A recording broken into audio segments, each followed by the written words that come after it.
இந்த படத்துல என்ன பிரச்சனைனா, இந்த டயலாக் எல்லாருக்குமே தெரிஞ்சிருக்கும். ஆமாங்க, நம்ம ப்ளூ சட்டை மாறன் அடிக்கடி சொல்ற வார்த்தை தான். ஒரு வாரம் முன்பு வெளியான ரோமியோ, அதாவது விஜய் ஆண்டனி மிர்னாலினி நடித்த படம். இந்த படம் மக்களால் கொண்டாடப்பட்டு வருது. பலரும் விஜய் ஆண்டனியின் புதுவித படம்னு சொல்லி பெஸ்ட் திரைப்படம் அப்படின்னும் பாராட்டி வராங்க.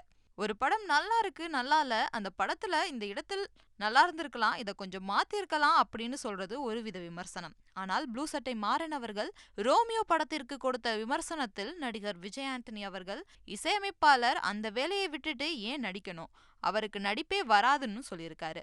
தெரிஞ்ச தொழில விட்டவனும் கெட்டான், தெரியாத தொழில தொட்டவனும் கெட்டான் அப்படிங்கிற டயலாக பேசி ரோமியோ படத்தை ஒரு வறுத்துட்டாரு.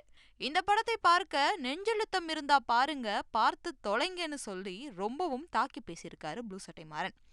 இதற்கு பதிலடியா நடிகர் விஜய் ஆண்டனி இன்று தன்னுடைய சமூக வலைதள பக்கத்தில், பல நல்ல படங்களை தவறாக விமர்சித்துக் கொள்ளும் திரு ப்ளூ சட்டை மாறன் போன்ற சிலருக்கு இங்க சொல்றதையெல்லாம் உண்மை என்று நம்பி ரோமியோ போன்ற பல நல்ல படங்களை கொண்டாடாமல் தமிழ் சினிமாவை குறை சொல்லும் அறிவுஜீவிகளுக்கும் எனது ஆழ்ந்த அனுதாபங்கள். என் அன்பு மக்களே, ரோமியோ ஒரு நல்ல படம், போய் பாருங்க, புரியும் அப்படின்னு சொல்லியிருக்காரு. ரோமியோவை அன்பே சிவம் ஆக்கிடாதீங்க அப்படிங்கிறதையும் பதிவு பண்ணியிருக்கிறாரு.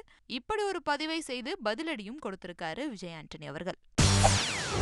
செய்திகளை உடனுக்குடன் தெரிந்து கொள்ள உடனே சப்ஸ்கிரைப் பண்ணுங்க.